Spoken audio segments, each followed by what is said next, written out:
Welcome to New Life Live, the premier place to receive free advice from Christian psychologists and counselors for the mental, emotional, relational, and spiritual challenges you face.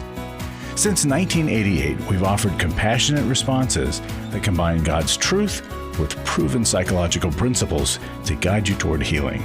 Our phone lines are open. Call us now at 1-800-229-3000. Welcome to New Life Live. I'm Brian Perez here with clinical psychologist Dr. Jill Hubbard and licensed marriage and family therapist Marc Cameron, the expert on attachment style. He's here. At least he's written a book about it. He's written a book. Yes. I think that makes him an expert.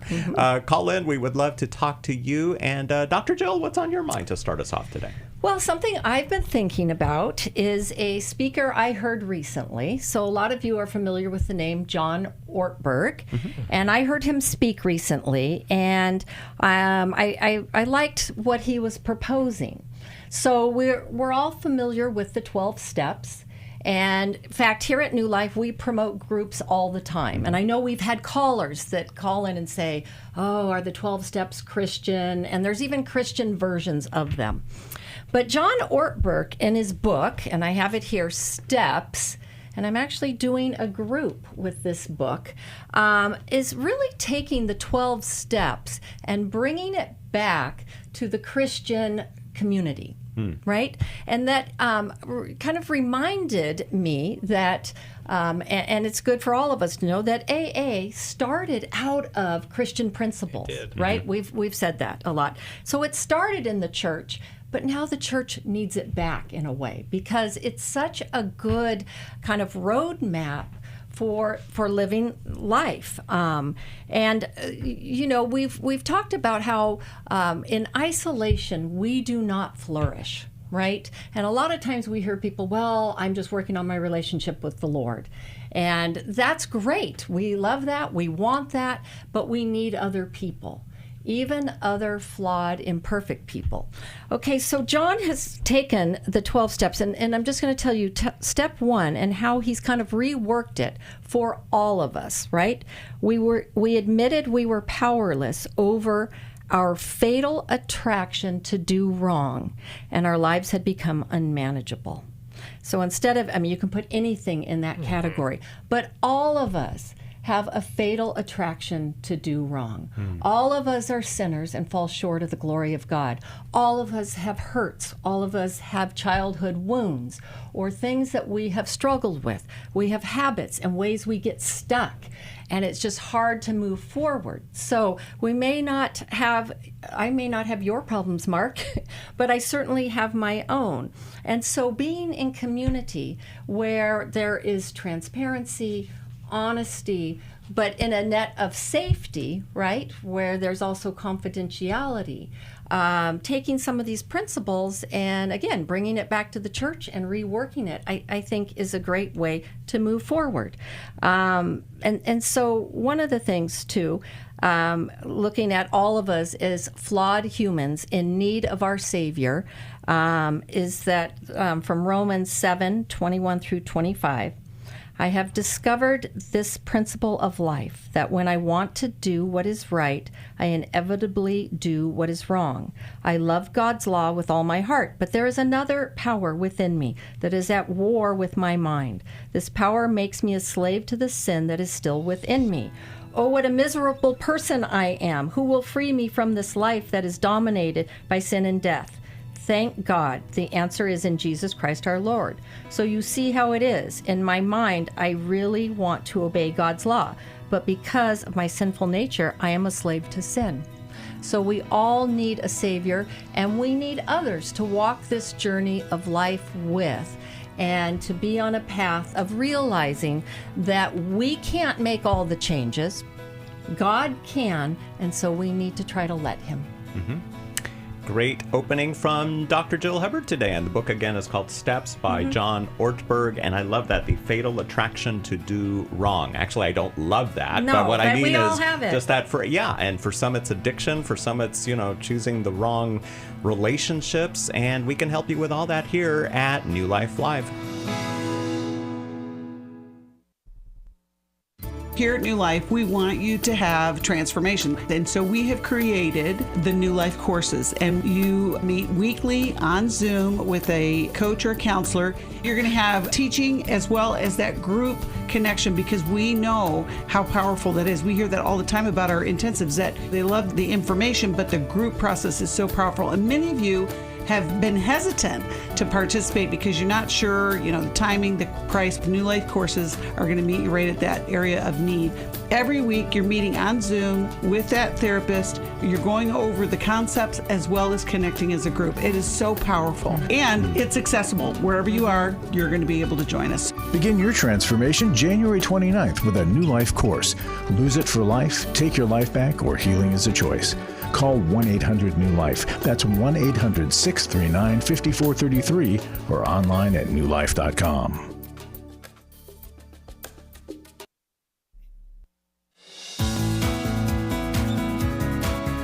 To find out more information about New Life or to order any of the resources mentioned on today's program, call 1-800-NEW-LIFE. Now back to New Life Live. Let's talk to Linda in Cincinnati, who listens to the New Life Live podcast and is actually one of our monthly financial supporters. Thank you, Linda, for your support. And how can we help you today? Yeah, well, thank you for taking my call. I am a longtime listener, and yes, a Club New Life member. But after reading How We Love and Mark's new book, just finished it, Understanding Your Attachment Style, I identify as a pleaser, growing up with a vacillating mom and a pleaser dad. But my husband believes I'm repeating many of the same traits as my vacillating mom. So my question for Jill and Mark are my question is it possible for you to grow up in one attachment style but then present another as an adult in marriage?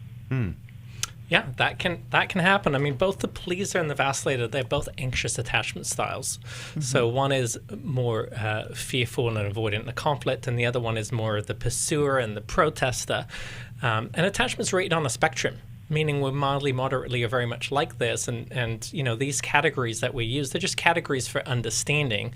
You can display tendencies of 2 or maybe more different attachment styles depending on the strategies that you learned to get your needs met or deal with your needs going unmet. And it is true too that there are times that in certain relationships we may display one attachment strategy, and then in another one can come out. And so, well, and like Mark, is it true, like with your friends, you might be one way, but then in a romantic relationship with a significant other, it may bring out something else. Because there's different expectations in that relationship, when it comes to intimacy and support and things like that. And so really what we're doing is we're just looking at these attachment categories, not to put anybody in a box, but just to create understanding and awareness so we can say, okay, these are the tendencies that I have, and these come from a deep wound, and that's created an insecurity in me. And so what are the ways that I need to lean the other way to grow?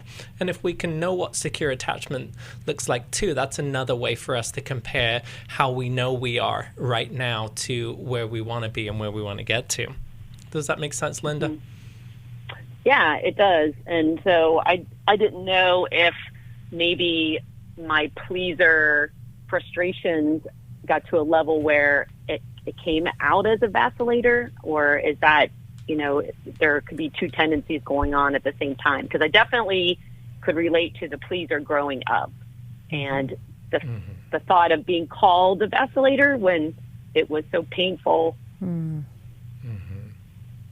Yeah, and it, it really is painful to look at these broken areas within us. But if we don't become aware of them, then we can't do anything about it. And on a recent show, I talked about learning to receive feedback and to understand what our blind spots are.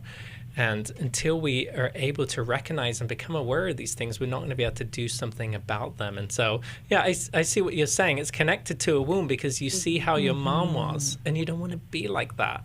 The sad and unfortunate thing is we only know what we learn, and we only learn what we're taught, and our parents are our teachers. And so even if we look at something, we say, I've heard many people say this, like, oh, my parent was this way and I'm never going to do that. And then they find themselves doing it. Well, because, just because you know the wrong way to do a problem. Like, that's not the right way doesn't mean that you know the right way, and we just end up repeating what's been modeled for us, and that can be painful. Yeah. What do you think, Carol? So what do you recommend? For connecting as a couple to get that secure connection if he feels like I am vacillating with him in that relationship? Well, and this is where Mylan and Kay, their book is more focused on the couple dynamic and what that looks like and how do you do that work. And my book's more focused on the individual person, regardless of relationship you're in, how do you grow. And so really this is your own individual growth work. But the comfort circle, what Mylan and Kay outline, is a way to create an environment that exposes dysregulation and creates an opportunity to teach regulation. And when we can go into listener-speaker roles and learn to hear what we don't like or necessarily agree with, and then learn to say something like, well, let me think about that, and then to pause and consider and to understand what our defensiveness is. And in my book, I talk about something called developing the observing self, where we ask these 4 questions. What am I feeling right now? What's happening around me? What just happened before I felt that way? How am I reacting, and where in my history does that come from? And as you learn to do this and to be able to self-reflect, you'll be able to understand how your past is animating you in the present. And it's really just these rekindling of old neural pathways. And once we can see it happening, then we start to become equipped with being able to practice the new way of growth. And Linda, if you can get past the terms, because obviously vacillator is a highly negative term for you. And so it doesn't mean, when he says that, it doesn't mean you're 100% a vacillator, right? You have some of those traits that you learn. But if you see both the vacillator and the pleaser, like Marc mentioned, to see that you're anxious and you're anxiously attached, and then you can pause and reflect on the questions that he was saying, that maybe might put it in a light. Like, why am I so anxious right now? And not everybody who gives us feedback is accurate, but being able to pause and reflect, and then being able just to practice the skills of listening to someone for understanding, that's a way of growing too. As you just heard from Linda, this is a great book. It's called Understanding Your Attachment Style. It is by Marc Cameron, who's here in the studio with us today. It's available for purchase in the newlife.com store. I'm about 2/3 of the way through the book myself, and I have learned a lot about myself and, sometimes other people. And you read about the different styles, and, I'm thinking, too, wait a minute, I don't think I'm fully this because I do act like this. It just depends on who you're around sometimes, huh? Yeah, many of us grow up with 2 parents, and so what we can get away with mom, I can't get away with dad, or vice versa. So I form independent attachments to them, and that impacts me, that shapes me. All right, let's go to Philadelphia. Here is Carol, who is listening on newlife.com. Hey, Carol, how can we help you today? Well, I wrote it down so I wouldn't waste your time here. So both of us have had previous marriages. We both agree that we need marriage counseling. I want to do a thorough marriage counseling session, and he wants it kind of quick. And my other question is, once we get married, I'm supposed to find a job right away. And I'd like to get settled in and organize and make the house kind of my own. And I'm getting the feeling that that's kind of secondary. To him? I am. Yeah. And I know of the previous marriages that he had, neither one of them did any house cleaning, or very little. And I'm not that way. So this is premarital counseling you're looking to do? Yes. And how long have you guys known one another and been dating?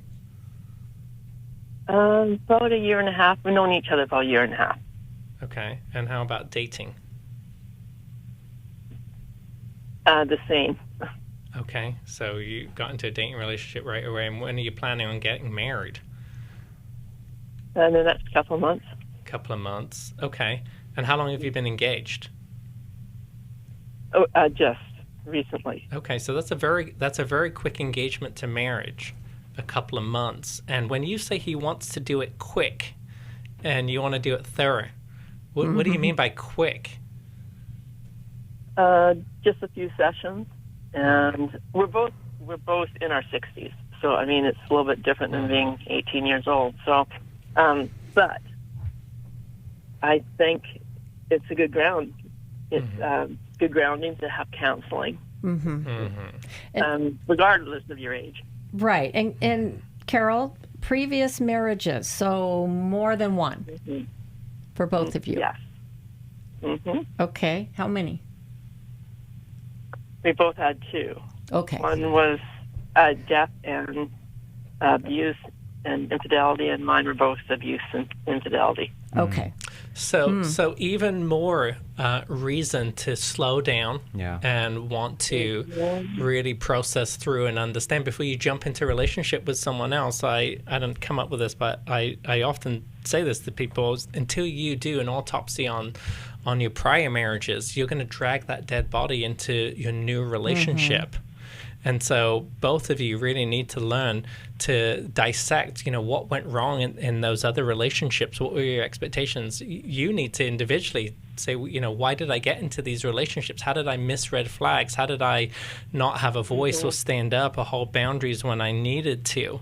And the fact that you're already observing some differences, some challenges right now doesn't necessarily mean that you're, not compatible. It just means that you need to come up with a process of how do we work through these differences. And I would caution against jumping into a relationship with somebody before doing this work, because you're likely just to repeat the patterns. Right, or at least have it start and continue past getting married. You want, though, to establish, Carol, prior to marriage, that how are we going to approach differences and problems? Do we allow room for that? And so you want to start setting a precedent that, okay, we're going to pause and we're going to reflect together. It sounds like you mentioned your need to nest, and he wants you to get a job right away. So he's anxious about finances, which is understandable, and you're wanting to create a home, which is understandable. That's men and women and how we're wired. So those needs are not incompatible. But what's important is getting back to this, okay, let's talk about it. Let's have a space so that we both can be heard, we can learn what's important to each other, and we don't get into habits that are similar to where we've come from.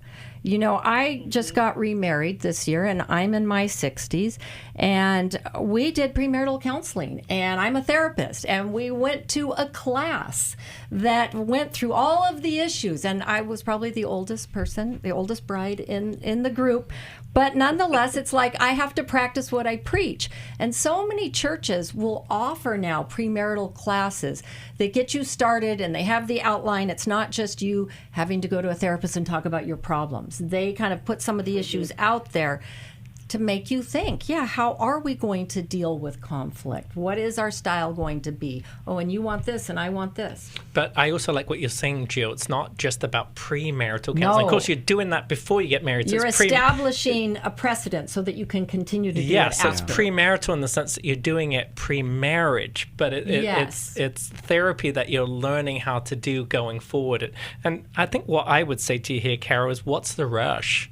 What's the rush in needing to get married in 2 months if there's really some concern here? And that's what I'd have you question. I'm fine with waiting. Good. And you don't have to wait forever, but let's wait 6 months maybe. Exactly. Right? And if you're not both looking at, I hear the problems that you mentioned, right? But you're not looking at even your small part in those relationships. And what you're bringing, like you said, you will bring it into the next and problems one, just tend to exacerbate when we get married. They don't go away.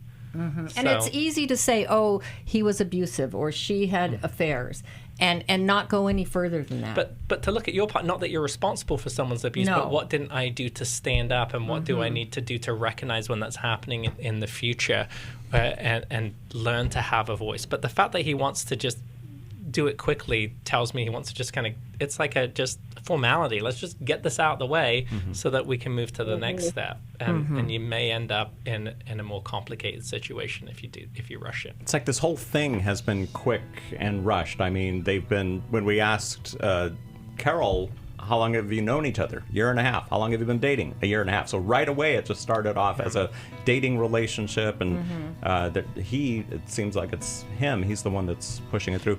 And sometimes that happens. It's just all about our willingness to work. The number one thing I think to look for in a partner is their willingness to grow. Yeah. Because no one's perfect. Yeah. So if clinical psychologist Dr. Jill Hubbard took some premarital counseling, then I think we can all use it, if that's the situation that you're in. So we can help you connect with one at newlife.com, or when you call us at 1-800-NEW-LIFE. Just because you've been married before doesn't mean you know what to do next time, what to avoid next time. In fact, a lot of times you gravitate towards the same kind of people and problems and everything else. So we are here to help you with all that and more here at New Life Live.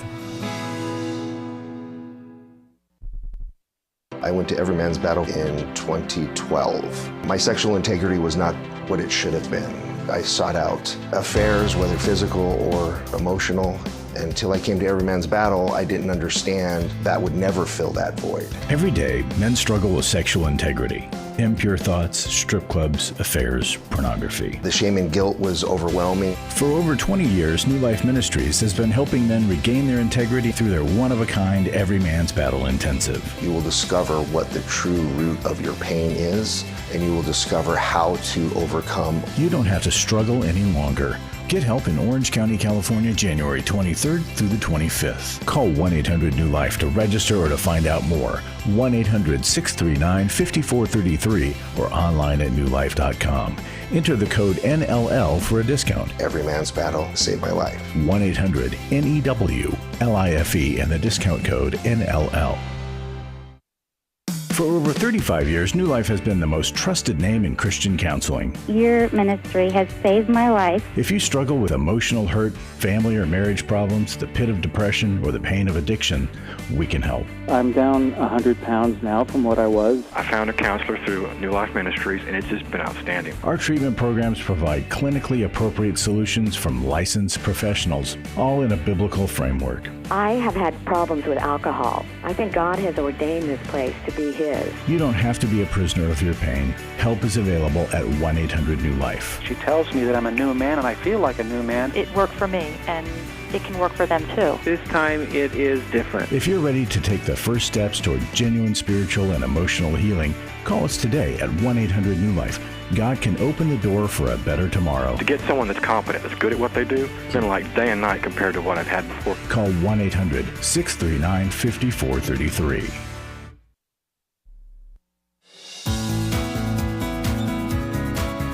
To find out more information about New Life or to order any of the resources mentioned on today's program, call 1-800-NEW-LIFE. Now back to New Life Live. Hey, what are you doing tonight? We've got a webinar going on. It starts at 7 o'clock Central. Break Free from Depression.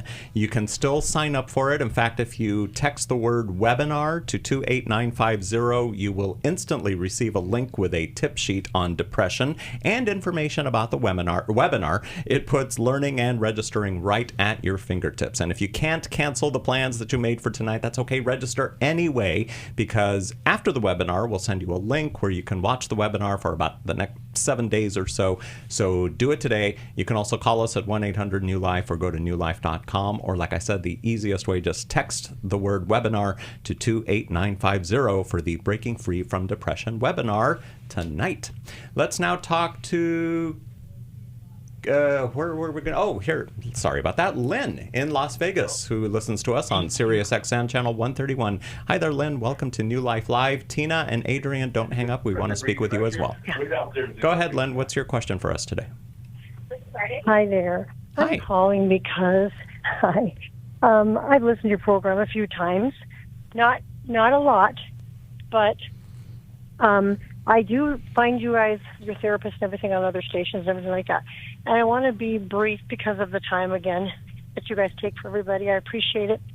I have 2 daughters and 13 grandkids altogether. I have 4 sons also. But my 2 daughters live in really close proximity to me on the same street. My eldest daughter, has a child who's 7 years old who has been touching his 7.5-year-old cousin, who's a female, my other daughter. And not only that, she also has been trying to get others to do the same thing, who are also, 5-year-old and 7-year-old boys. And we knew something was wrong with our granddaughter. It was very apparent. And by the grace of God, this person that he had reached out, my grandson had reached out to, is another. All my family are believers too, practicing Christian believers. So we have the girlfriend is a believer as well. So by the grace of God, it was someone very close to the family. So we got to find out, because people go through their whole lives never knowing this. But our granddaughter behaved in a way that was very apparent sexual issues. She had something go wrong with her. So we tried to confront my daughter. And the problem with that being her, and the best thing about it being her, but the problem is she's extremely defensive. She has pretty much raised her son, and we go ahead with it, because I keep trying to admonish her that you have to hold your children accountable for the small things. He's never the one to blame. The older sister's always the one to blame, things like this. So trying to take care of the situation has been extremely difficult, because she really isn't responsive. She can't receive criticism. She can't receive truth, and she won't hold him accountable. So it's a very scary situation for the fact that we live in proximity, and the fact that she won't receive, the wisdom in helping. And I wondered if I don't know what to do. So, Linda, we're hoping for the best, and we're communicating. When you say hold the 7-year-old accountable and receive the wisdom, what's the accountability you want her to put in, and what's the wisdom that she's receiving? Well, what the wisdom that she's receiving is that you have to hold your children accountable, because you are their parent, and because you are been given the stewardship over your child to raise them up in the right ways. I've been listening to the program a lot and heard many things that even relate to this. So it's like that is not, God would not call you to just allow bad behaviors, okay? This is something even different, and now this is a character trait more like. So the wisdom we're giving her is biblical, doctrine that you just need to hold your child accountable for this wrongdoing. Now, you can't put your kid. It's not. This is kid. Some of this is kid stuff, but it goes past that degree when he's exploiting his cousin. But we said there needs to be consequences. Now, this isn't something you should tell Len, an older parent. Let me just intervene here. Okay, so this is a 7-year-old boy, and you're talking about dreams about it, yeah. Confronting and consequences. I would want to find out what is going on with the 7-year-old boy. What has he been exposed to? Right? Does he even know what he's done? Well, this is pre-sexual usually at 7 years old, and when you say that, I want to push back a little bit too, Lynn. I mean, I agree with you about accountability. I agree with you about parents protecting, and that this is a dangerous situation, 100%. But I don't know if I would say that this is a character trait and this kid needs to be disciplined. I think there needs to be an exploring to find out and understand, how much of this might be, normal exploring behavior, because kids do that. They can play doctor and nurse and explore in certain ways. There's a range of what we call quote unquote normal behavior. But then what's he been exposed to? Because if he's been exposed, he is a victim too. And you're not going to discipline a victim out of, what you're saying, a character trait. No, you're just going to shame him. Exactly. So hold on, Lynn, hold on. I'm sorry. I wonder if your daughter is defensive because of the way that you approach her. So I haven't talked to her about it. I don't get involved. I'm just outside listening to the discussions that they have relayed to me, my daughter, with the little girl who this happened to, because I don't want to get in it. And I don't think that the children need discipline. I agree. But there needs to be something that a parent, I've watched it for years, her cultivate him to just do whatever he wants, whenever he wants, however he wants to. And I love him. He's a good little boy. But so you're trying to find... The parenting, yes. You're trying to do what to do for your daughter to be accountable. Or maybe not to me though. I mean, to the Lord. She's raising this little boy, and I watched. Okay, we've got to go to a break. We'll come back on New Life Live. We've been married 33 years. We attended the Intimacy and Marriage Workshop. Even though we've read books or attended a few other marriage weekends, this was certainly different and a lot more intensive than initially that we thought. When you come to Intimacy and Marriage, you're going to be immersed into a 3-day process. Was not really sure exactly what to expect, but the idea of learning to really understand intimacy was intriguing. We had been in the same patterns of struggle over and over again. If you've thought, I don't think we can ever change, we're just in this rut and we can't get out, the Intimacy and Marriage Workshop can help you get out of the rut. The Intimacy and Marriage Weekend is February 13th to the 15th in Orange County, California. Register online at newlife.com or call 1-800-NEW-LIFE and use the code NLL for a discount. 1-800-639-5433. I would highly recommend it. I was sort of vaguely familiar that the 12 steps had some origination in the Bible. I found Life Recovery, and one of the things I liked so much was that it had such a broad appeal. It wasn't limited to just alcohol or drugs, that it was addressing a wide range of problems. At New Life, we believe everyone can benefit from a life recovery experience. There are life recovery groups all over the country. They take place online, in conference calls, and in person. And if there isn't one in your area, we can help you start one. We have startup materials, leaders' guides, CDs, Bibles, and more, all with discounts available for groups. Call us at 1-800-NEW-LIFE and ask for Terry Ward. The 12 Steps have long been a great help to people in recovery because much of the 12 Steps' power comes from the fact that they capture principles clearly revealed in the Bible. The 12 Steps is really a pattern for all of us as Christians. Call 1-800-NEW-LIFE. That's 1-800-639-5433. To find out more information about New Life or to order any of the resources mentioned on today's program, call 1-800-NEW-LIFE. Now back to New Life Live. All right, Lynn in Las Vegas is who we're speaking with right now. And what else would you say to her, Mark? Yeah, I mean, Lynn, I heard what you said right there at the end. I'm a little confused, to be honest with you, because it did sound contradictory to me. I heard words of accountability and character flaw, but I'm not really hearing words about love, support, understanding. And I think, you know, this is a difficult situation, I think, for your daughter to have to manage. And of course, then this is, you know, a sibling's child, or because it's a cousin. And so I think the family needs to come together and say, okay, how do we address this together? How do we support and love one another? How do we find out what's happened to little boy? How's that affected little girl? And how do we build safeguards in place rather than accountability? I really think it's more about safeguards and support.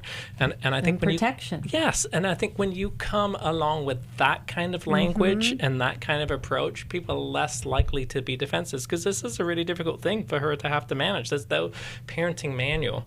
Well, right, and immediately you feel like, okay, I'm a bad parent, right? And all of the words and the messages, you know, that's what she's defending against, instead of someone coming alongside and saying, hey, can we talk about this, you know? Yeah, I would go to your daughter, sit with her, and I would take more of a humility posture and just say, hey, this must be really difficult for you. I'm so sorry this is happening. What can I do to support you? And see how the conversation moves from there. And start there. And so, I mean, I heard you, Lynn, saying, you know, she just lets her son do whatever he wants and stuff. So there's a little bit an attack on her parenting. And, you know, new parents, it's on-the-job training. They're learning. But she's probably not going to receive input about her parenting until there's understanding there. And she feels like it's safe for her as well. Yeah, and I want to say this, Lynn, I appreciate the spirit behind why you want to address this, and I'm so pleased that you did call in today.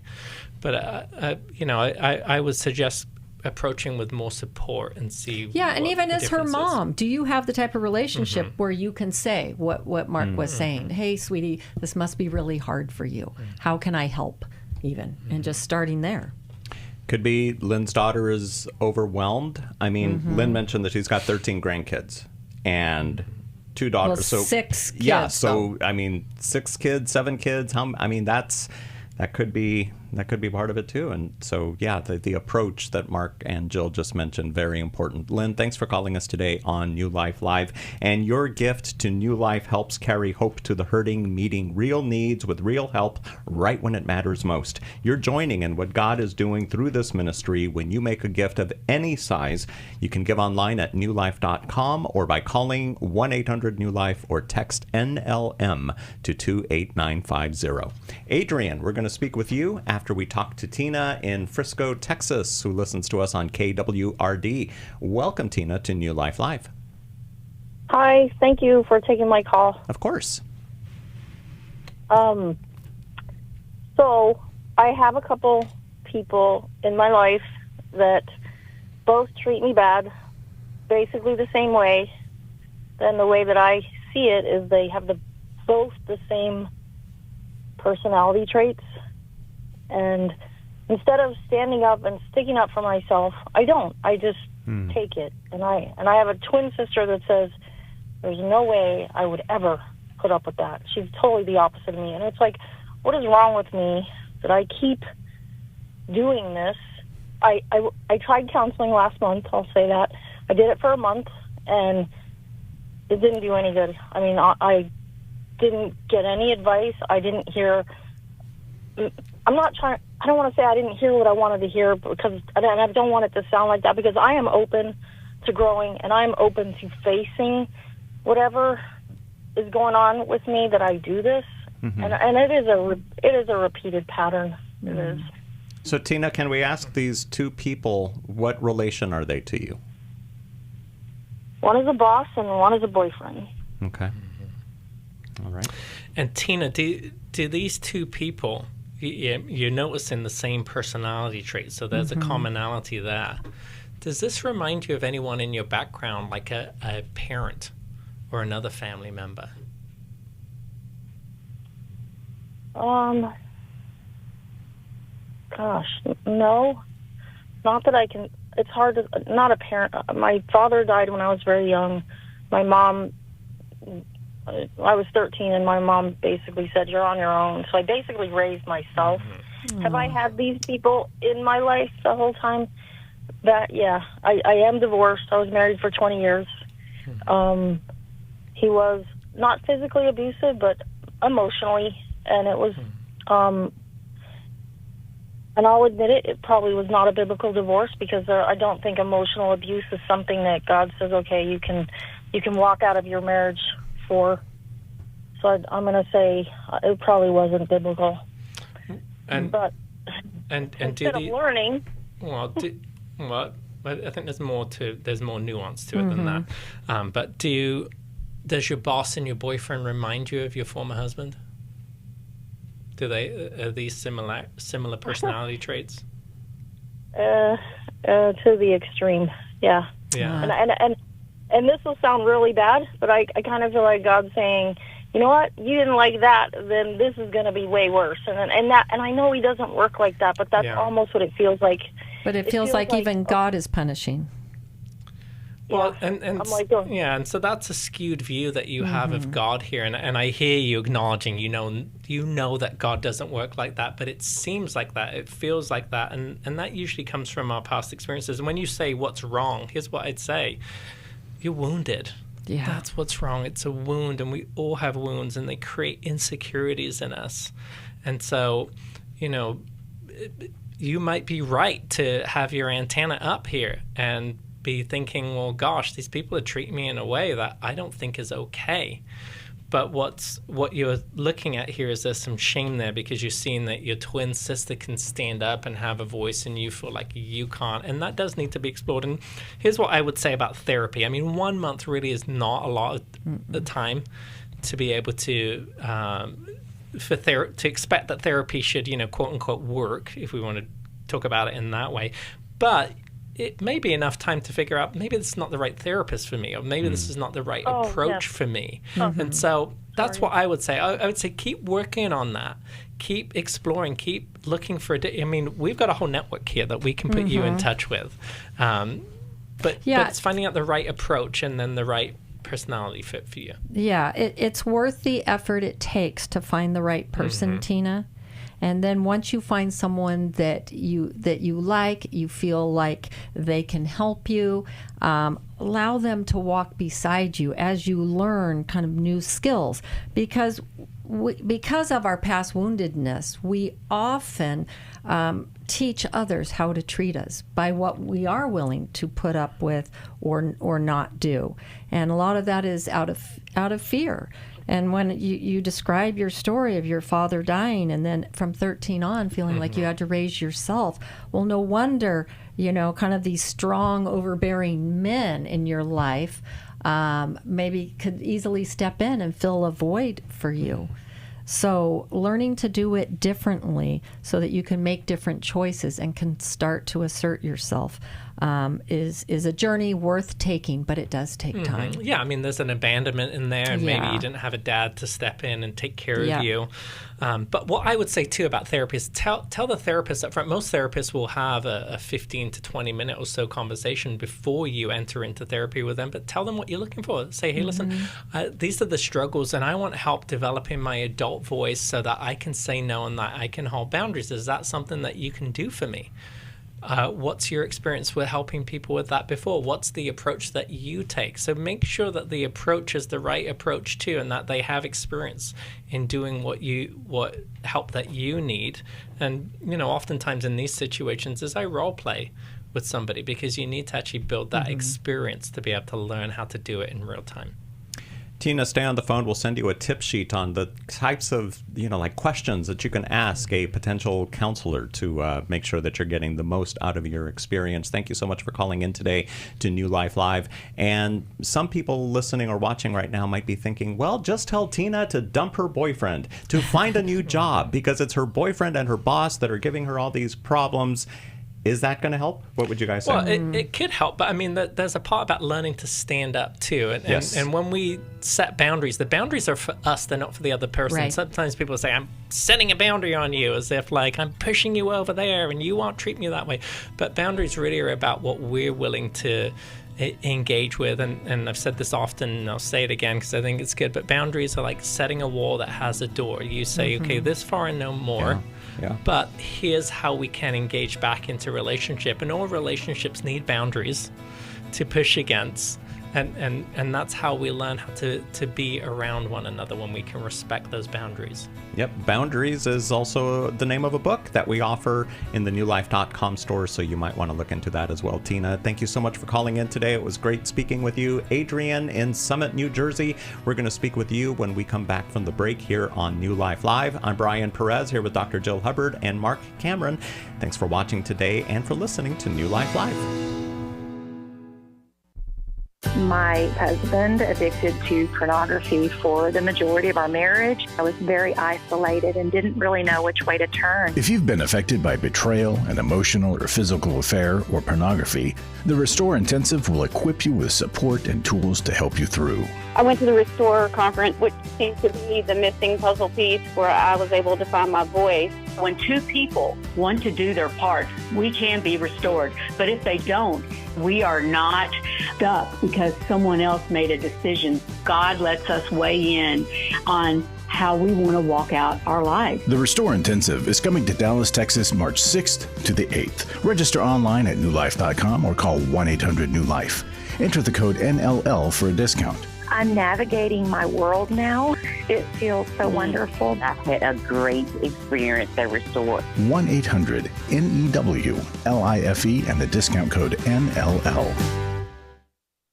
Do you need help for life's hard situations? My husband recently said he wanted a divorce. I'm confused on what I should do. I have an eating disorder. New Life Live answers your questions on relationships, grief, addiction, trauma, anxiety, and much more, all from a biblical perspective with our panel of professional counselors and psychologists. I learn a lot from your program. You help so many people. I appreciate your ministry. Whether you listen or watch, there are so many ways to connect with us to ask our panel of counselors a question.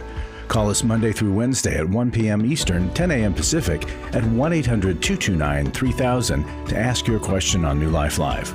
Or go to newlife.com/radio for other ways to get your question answered. I'm trying to find help. I just want to know how to set boundaries. If it's a sin, what am I supposed to do? Need a therapist or a coach, a resource, or an intensive? Call us at 1-800-NEW-LIFE. That's 1-800-639-5433. 1-800-NEW-LIFE.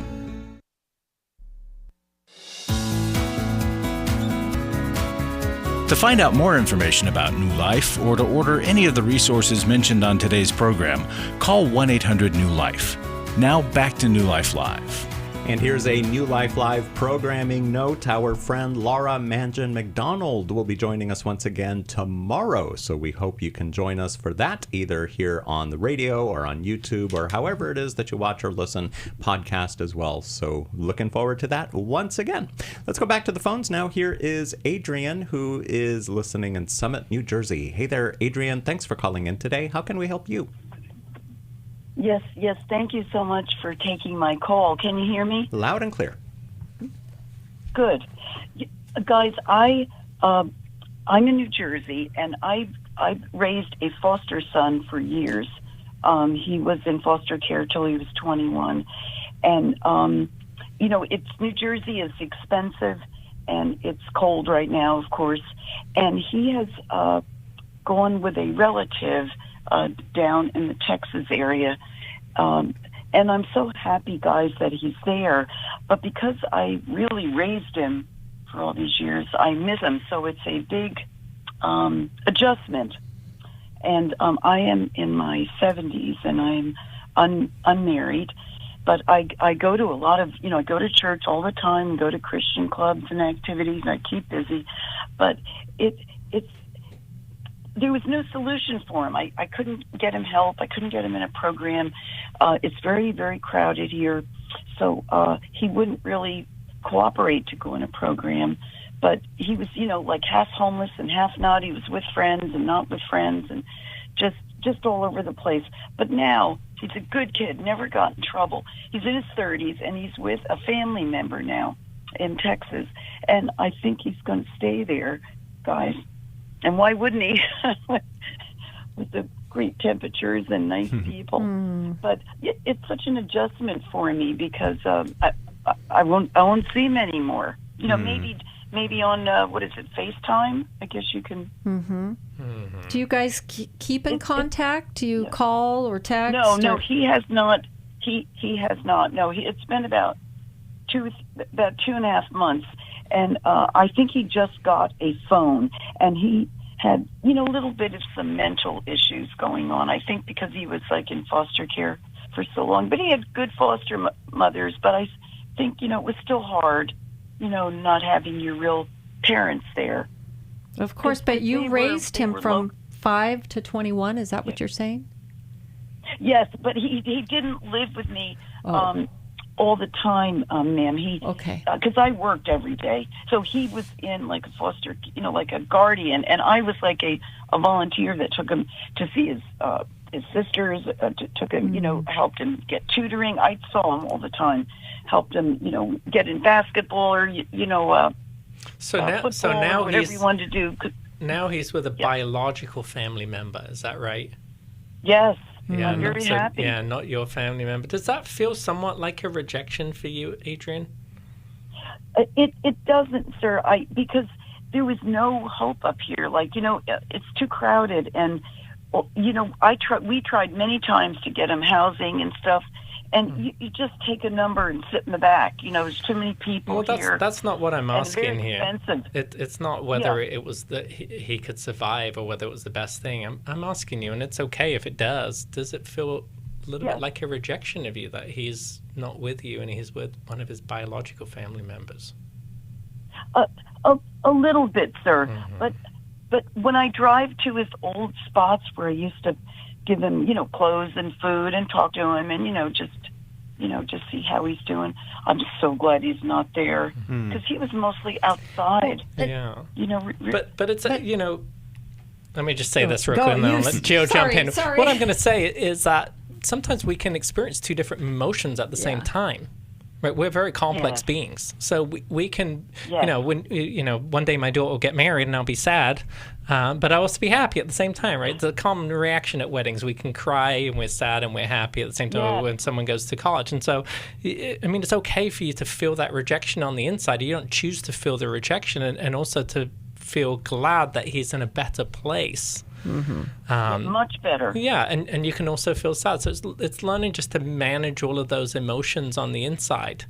Yes. Yeah, and that's okay. It's okay to feel that way. Jill, what were you going to say? Well, kind of an extension of that is that, Adrian, it sounds like you are very focused on what's for his well-being, what's good for him. Yes. And that's where your happiness comes. But looking at your own life, you're not married, you're in your 70s, and you volunteered for years and helped with him. And it's a loss for you. You are feeling what all mothers go through. You did mothering. Okay. And so you're feeling what all of us moms go through as our kids grow up, and they don't need us anymore in the same ways, or they have other people now who are meeting those needs. It's just a loss that we have to grieve.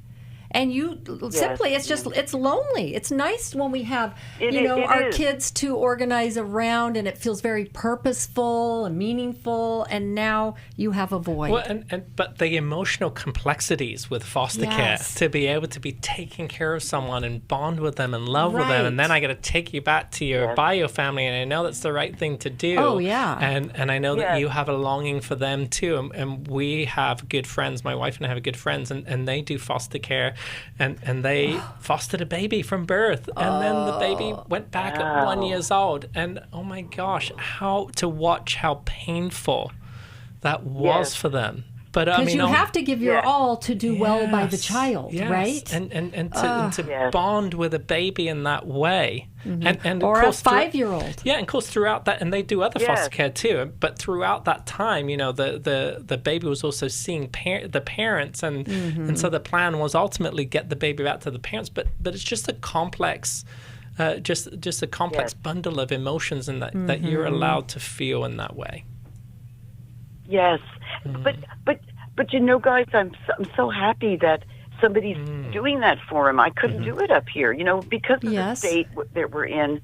That it's just harder. Too many people. Where there's programs down there that she can get him into and help him, and that's the good part. I think this is the first time in probably 20 years that he's had his own room. I don't think he ever had his own room ever. Does he call you Mom, Adrian? How does he refer to you? He used to when he was up here. Yeah. So that's probably hard too, if he used to do that and now he's not doing that. And again, that can feel a little bit like a rejection too. It's not wrong to have that feeling. Right. Yeah. But guys, I'm happy for him that he's first of all he's in a warmer place and he's with family, and he never experienced that up here. Yeah. It was like so Adrian, you did right by him. Yeah. Job well done. Did. Yeah. Now you just have to deal with your own heart and grieving that this stage is over. I mean, it's wonderful to see someone succeed, and get help. Yeah, you did. Or you really helped him in his life. I did. Yeah. I was always there with a warm winter coat or a warm meal. I mean, it just takes one person to encourage you. Yep. God bless you, Adrian. We need more people like you. We do, Adrian. Absolutely. No, thank you. And I just want to say one more thing. Another little boy that I knew, I was very good friends with his mom, still am. She wouldn't send him to school because of all the school shootings. She wouldn't send him, and that's against the law. But we got her help, and now he's doing fantastic. He's older. He's a teenager. He's doing fantastic. But she wouldn't send him, and I'd say, Nancy, yet you have to go. I'd say, let's pray about it. Let's go. You go see a counselor. I'm going to take you to a very wonderful counselor, a couple, and they'll bleed. And they went to school with her. They filled out all the papers. They were right there. They reassured. Yeah. So, Adrian, there's more for you to do. Yes, as you grieve the loss of this son, there's more for you out there. Yeah, you should order the Life Recovery Workbook for Grief from the newlife.com store. I think that'll be very helpful. And we'll talk to you next time here on New Life Live. God bless you guys, and we will see you next time. Bye-bye. Thanks for listening. We hope this program has helped you by giving you insights for handling the challenges you face in your life. We want you to know that we're here for you, but you also need to know that New Life Live is a listener-supported ministry. To make your donation or to get any of the resources mentioned on today's program, call 1-800-NEW-LIFE. That's 1-800-639-5433 or online at newlife.com. Please join us again tomorrow for New Life Live.